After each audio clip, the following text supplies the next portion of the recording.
오늘 성경 말씀은 누가복음 6장 27절에서 36절입니다. 세상을 보면서 참 아이러니한 것이 있습니다. 사람들마다 사랑을 최고의 가치라고 말하며 서로 사랑해야 한다고 말은 합니다. 그런데 이 세상에는 사랑함으로 일어나는 좋은 일들이 많이 있지만 사랑이 없어서 일어나는 불행한 일들이 더 많아 보입니다. 이 세상이 사랑에 의해서 지배받기보다는 미움과 무관심의 힘이 사랑의 힘을 능가하여 지배하는 것처럼 보입니다. 우리가 살아가면서 사랑할 일만 있으면 좋을 텐데 꼭 그런 것은 아닙니다. 살다 보면 사람들과 부딪혀서 상처를 받을 때도 있고 그로 인해 미움과 적대적인 감정이 생길 때도 있습니다. 그래서 미움의 감정이 우리의 삶을 지배하기도 합니다. 미움과 적대적인 감정에 사로잡힌 사람이나 사회는 행복할 수가 없습니다. 그러하기에 다른 사람을 미워하고 대적하는 것은 곧 자신을 미워하고 대적하는 것과도 같다고 하겠습니다. 예수님 당시에도 많은 사람들이 미움과 적대감에 사로잡혀서 살아가고 있었습니다. 그러하기에 오늘 본문에서 예수님은 당신을 따르는 자들을 향하여 미움에 사로잡히지 말고 참된 사랑을 할 것에 대해서 가르쳐주고 계십니다. 오늘 본문 27, 28절 그러나 너희 듣는 자에게 내가 이르노니 너희 원수를 사랑하며 너희를 미워하는 자를 선대하며 너희를 저주하는 자를 위하여 축복하며 너희를 모욕하는 자를 위하여 기도하라. 예수님은 제자들이 이 세상에 있는 모든 원수됨과 미움, 저주와 모욕을 이기는 사랑을 하고 선대하는 삶을 살아가기를 원하셨습니다. 예수님을 따르는 자들의 특징은 사랑의 공동체를 이루는 것입니다. 그러하기에 성도는 그리스도의 사랑으로 하나가 될 뿐 아니라 그 사랑을 외부로 발산하는 사람들입니다. 오늘 본문을 통해서 예수 그리스도께서 가르치시는 사랑이 무엇인지를 알아보겠습니다. 먼저 예수님께서는 우리 모든 행동의 동기가 사랑이 되어야 함을 가르쳐주고 계십니다. 마태복음 22장 35절에 한 율법사가 예수님께 와서 시험하고자 선생님 율법 중에 어느 계명이 큽니까? 라고 물었습니다. 그러자 예수님께서는 내 마음을 다하고 목숨을 다하고 뜻을 다하여 주 너희 하나님을 사랑하라 하셨으니 이것이 크고 첫째 되는 계명이요 둘째도 그와 같으니 내 이웃을 내 자신과 같이 사랑하라 라고 말씀하셨습니다. 그리고 이 두 계명이 온 율법과 선지자의 강령이니라 라고 하셨습니다. 예수님은 유대인들이 지켜야 하는 수백 개의 율법이 있지만 그 모든 율법을 요약하여 정리하면 하나님 사랑과 이웃 사랑이라는 것을 가르쳐 주신 것입니다. 그리고 이것이 율법의 완성임을 말씀하셨습니다. 예수님께서는 마태복음 5장 17절에서 내가 율법이나 선지자를 폐하러 온 줄로 생각하지 말라. 폐하러 온 것이 아니요 완전하게 하려 함이라 라고 하셨습니다. 사람들이 율법을 따라 살아가는 것도 중요합니다. 하지만 그 율법을 행동으로 옮기는 것 자체로는 완전하지 않는 것입니다. 그 모든 행위가 온전하게 되기 위해서는 그 모든 행함의 기초에 중심으로 하나님과 이웃을 사랑함이 있어야 합니다. 그런데 당시 율법주의적인 삶을 살던 바리새인과 서기관들이 보기에는 예수님의 가르침이나 행동들이 율법을 온전케 하는 것이 아니라 율법을 파괴하는 것처럼 보였습니다. 더욱이 예수님은 안식일에 하지 말라고 하는 일들을 굳이 하심으로 안식일 계명을 어기셨습니다. 죄지은 여인을 율법에 따라 돌로 죽이는 것이 아니라 오히려 그 여인을 용서해 주셨습니다. 이뿐 아니라 예수님은 죄인들을 멀리하는 것이 아니라 그들과 친구가 되어서 함께 먹고 마셨습니다. 예수님은 이러한 행동을 통하여 율법은 하나님과 이웃을 사랑함으로 행해질 때에 완전하게 되어짐을 보여주셨습니다. 예수님이 이 세상에서 하신 모든 일들은 사랑의 마음으로 하셨고 그러하기에 예수님은 이 땅에서 온전한 삶을 사셨던 것입니다. 우리가 예수 그리스도를 믿는 자로서 하나님의 말씀대로 행하는 일들이 있습니다. 하나님의 말씀에 근거해서 가정을 이끌어가고 사회에서 일하고 사람들을 도우며 삽니다. 사람들과 선한 관계를 맺기에 힘을 씁니다. 그런데 그러한 믿음의 행위가 온전하게 되는 것은 그 모든 일을 할 때에 사랑의 기초에서 할 때입니다. 그러면 예수님은 우리에게 어떤 사랑을 원하실까요? 먼저 예수님이 원하시는 사랑은 주도적인 사랑입니다. 예수님은 너희는 원수를 사랑하며 너희를 미워하는 자를 선대하며 너희를 저주하는 자를 위하여 축복하며 너희를 모욕하는 자를 위하여 기도하라 라고 말씀하셨습니다. 예수님은 제자들이 상대하는 사람들이 자신들을 원수 취급하든 미워하든 저주하든 모욕하든 상관없이 그들을 사랑으로 대할 것을 말씀하십니다. 대부분 사람들이 사랑이나 선대를 할 때 상대방의 행동에 따라 반응합니다. 상대방이 나를 어떻게 대하느냐에 따라서 상대방에게 행동합니다. 그러다 보니 나를 미워하고 좋지 않게 대하는 사람에 대해서는 동일하게 대하는 성향이 있습니다. 그런데 예수님께서 말씀하시고 보여주신 사랑은 사람들이 나를 어떻게 대하는지에 상관없이 주도적으로 사랑하라고 하십니다. 누가복음 6장 31절을 우리는 황금률이라고 부릅니다. 남에게 대접을 받고자 하는 대로 너희도 남을 대접하라. 이 말씀의 뜻은 사랑과 선대는 상대방의 행동에 따라서 반응하는 것이 아니라는 것입니다. 그리고 다른 사람의 대접을 받기 위해서 남을 대접하라는 뜻도 아닙니다. 내가 다른 사람을 대접할 때 마치 나를 대하는 것처럼 상대방을 대하라는 것입니다. 출애굽기 23장에 보면 하나님은 원수나 자신을 미워하는 자에 대해서 어떻게 행해야 할지를 법으로 정해 놓으셨습니다. 만일 원수의 소나 나귀가 길 잃은 것을 보면 못 본 채 하지 말고 그 원수된 사람에게 짐승을 돌려보내라. 그리고 만일 너를 미워하는 자의 나귀가 짐을 싣고 엎드러진 것을 보거든 그냥 버려두지 말고 그것을 도와 그 짐을 부리라 라고 말씀하셨습니다. 보통 나를 원수 취급하고 미워하는 사람이 짐승을 잃어버리거나 어려움을 당할 때 이를 외면하고 그것이 잘 됐다고 은근히 좋아할 수 있습니다.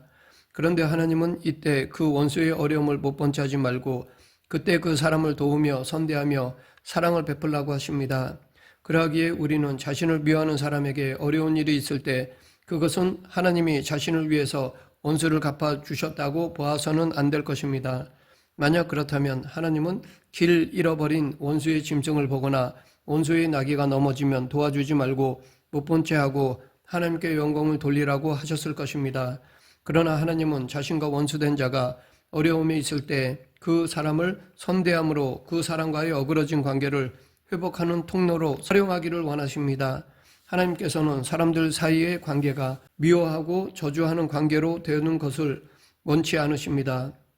주도적으로 사랑으로 이러한 어그러진 관계를 회복하며 살기를 원하십니다. 사람들은 사랑을 주고받는 것으로 말합니다.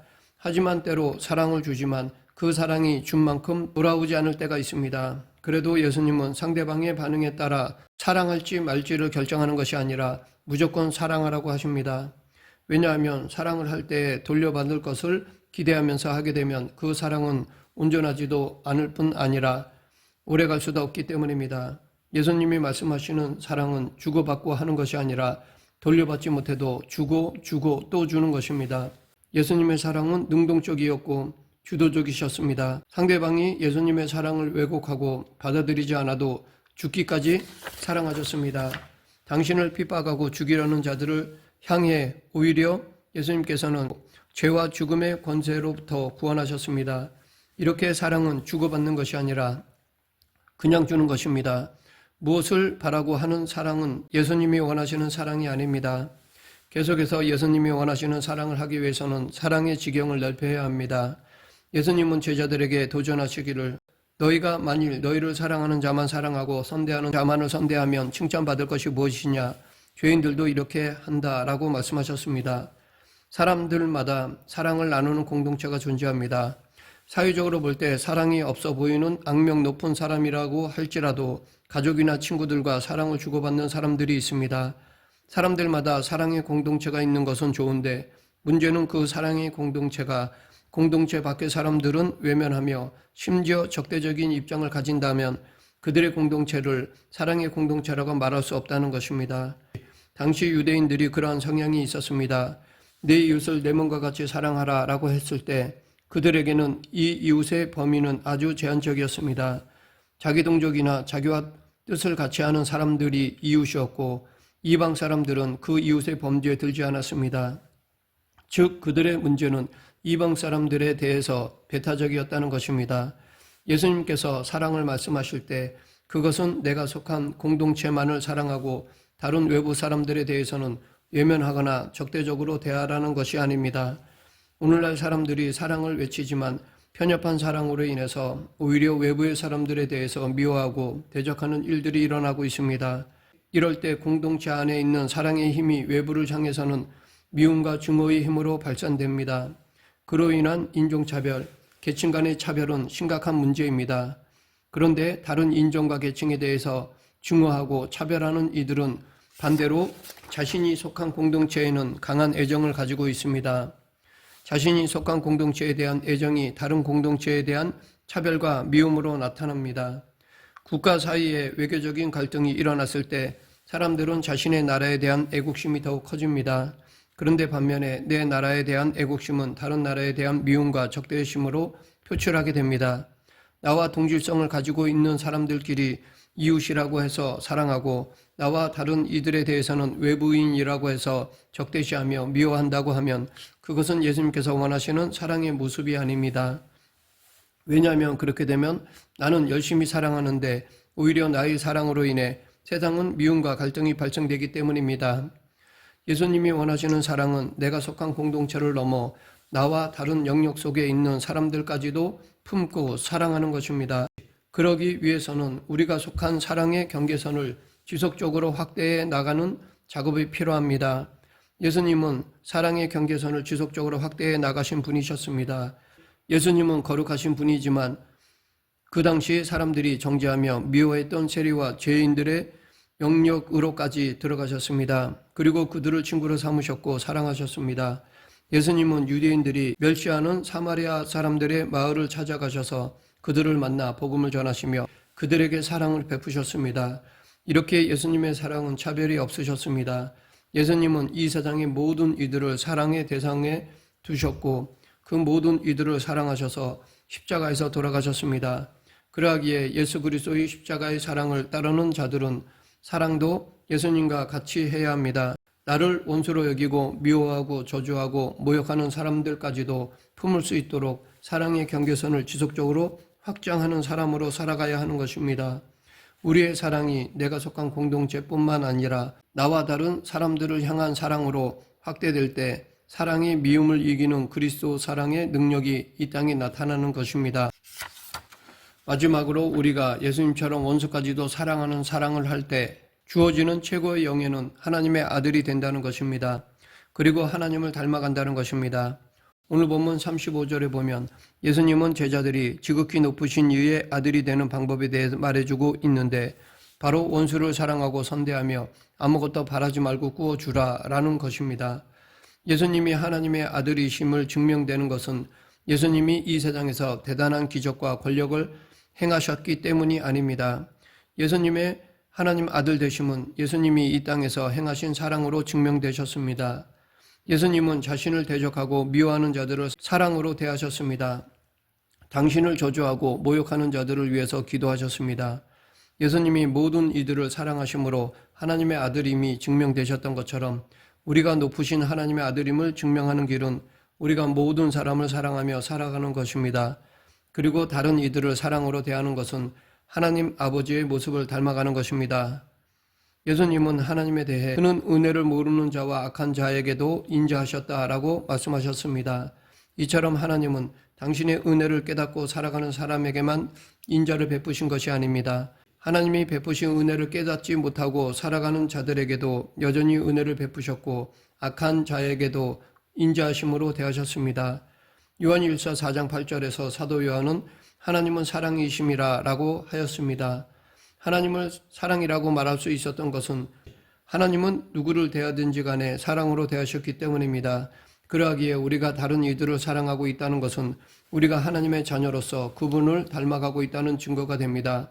하나님께서는 우리가 당신의 자녀가 된 것을 나를 미워하고 원수로 대하는 사람을 사랑하는 것으로 증명해 보이기를 원하십니다.